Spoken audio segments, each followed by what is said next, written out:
Today we're going to take our sourdough starter that has been fed and it's active, and we're going to mix the ingredients together to get started on your very first sourdough bread using mashed potato flakes. It's still a process.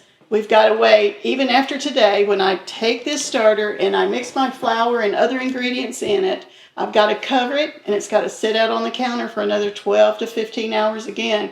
It's that natural fermentation process that happens.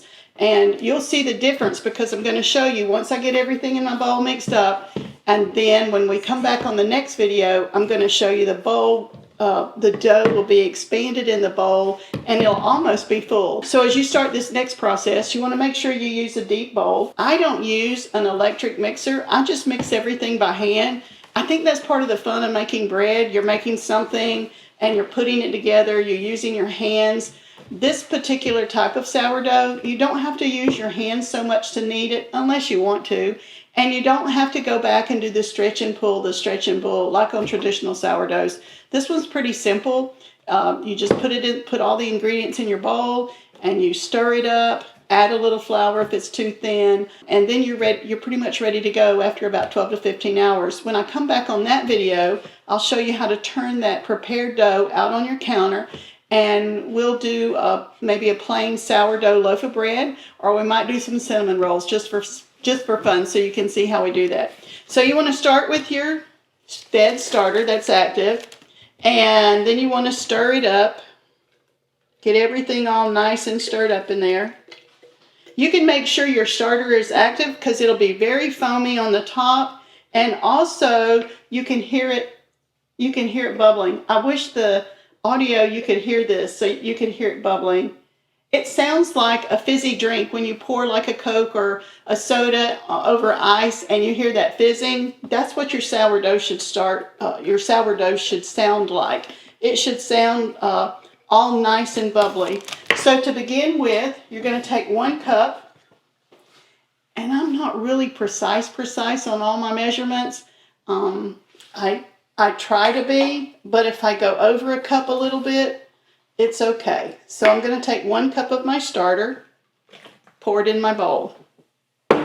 Now this starter, I'm finished with it. Put the lid back on it, and it needs to be returned to the refrigerator. So you want to make sure that if you have more than 1 starter, that you rotate and you feed it about once every 10 days. That way it will stay active. So I'm going to go ahead and place it back in my refrigerator so it's ready for next time. So I added 1 cup of starter. To that, I know it sounds like a lot, but I'm going to add 1 tablespoon of salt. And then I'm going to add 1/4 cup sugar, just white sugar.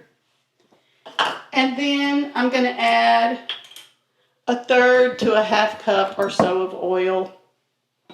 So one thing with my sourdough, I'm using a light olive oil, and it's specifically for frying and baking.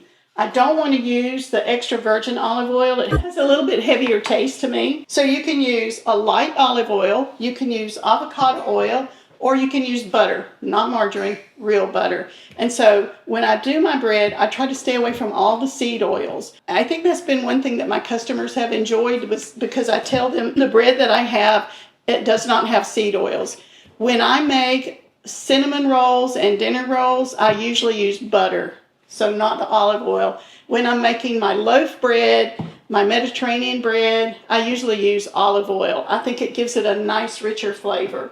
So I've added my tablespoon of salt, 1/4 cup of sugar, 1/3 to 1/2 cup olive oil, a cup of my starter, and then I'm going to add 1 1/2 cup water. Make sure, I know I remind you of this all the time, make sure you don't use a chlorinated water. I have well water here, so I know what's going in my bread. You don't want to use a water that's got fluoride in it, any heavy metals or anything like that. It can affect how your bread, how it rises and the texture of it. So you're going to mix all that together, mix it, and then to that, we're going to add about, I say about because sometimes I really don't know, about 6 cups of flour. I use, this is not one of my regulars, but it is a regular. It's a white lily bread flour. On the next video, I'll show you some of my favorite flours that I use. You want to make sure you use an unbleached flour. I think that's important. So I usually mix about half bread flour and half all-purpose flour together. So we're going to take 6 cups now.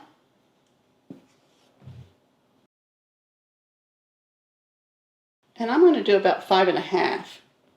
When you mix, you want to use a rubber spatula.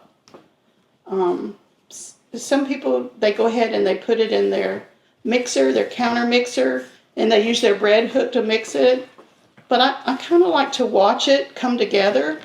I like to watch what it looks like. Not for sure how you can see that on the video, but it's going to start making a nice sticky light dough. And you want to scrape the sides of your pan and see how it comes together in a ball like that. That's exactly what you're wanting. Now it's still real sticky, so I'm going to go ahead and I'm going to add that 1/2 cup of flour more. I'm going to come back and make sure all your flour is nice and wet.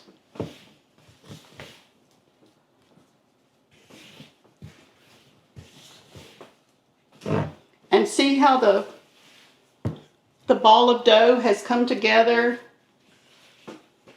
Keep stirring it until all of your flour is worked in really good.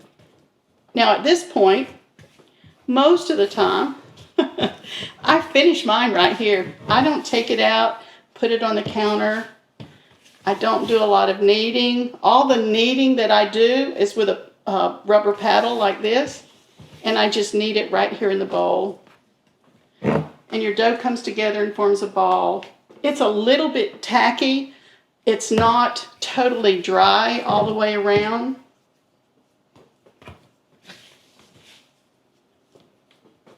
At this point, you can take a rubber mat, dump it out on your counter, and you can knead it if you want to for a couple of minutes. I just keep stirring mine in the bowl until it kind of looks like a scraggly ball of dough. There again, it's a little bit sticky. Okay.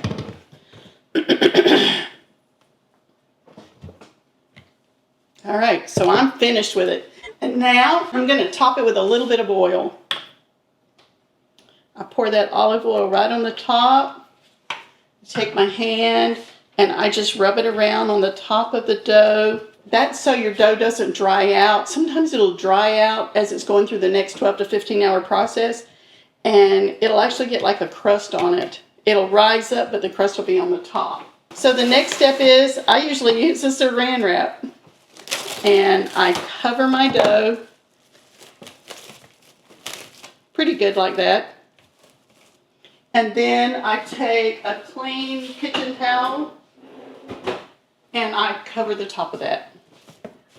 And I put it on the counter and I wait 12 to 15 hours and I'll look at it and the bowl will be just full of dough and it'll be ready to make your favorite kind of bread using your sourdough starter, using your own sourdough recipe. If you're enjoying our video today, please like and subscribe. It supports everything I do. I hope you're enjoying learning how to make your very own sourdough for the first time.